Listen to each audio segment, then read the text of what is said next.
الجنيه المصري يرتفع أمام الدولار الأمريكي ليصل إلى 47 جنيه في البنك المركزي المصري. أهلا بكم في قناتكم لمتابعة أحدث أخبار الدولار أول بأول. النهاردة عندنا خبر مهم عن تراجع كبير في سعر الدولار داخل البنوك المصرية، وهنتابع معاكم التحركات كاملة بدون أي تطويل. يلا بينا نبدأ. شهد سعر الدولار في مصر النهاردة الاثنين تراجع ملحوظ ونزول لأول مرة من فترة طويلة تحت مستوى 47 جنيه، وده هبوط لافت وسط تقلبات واضحة بتشهدها سوق العملات الفترة دي نتيجة عوامل اقتصادية وسياسية بتأثر بشكل مباشر على حركة الصرف.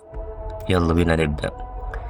الأسعار كالآتي: سجل الدولار في البنك البركة 47 جنيه للشراء، 47 جنيه و10 قروش للبيع. سجل الدولار في البنك المركزي المصري شراء 47 جنيه ب7 قروش، بيع 47 جنيه 21 قرش.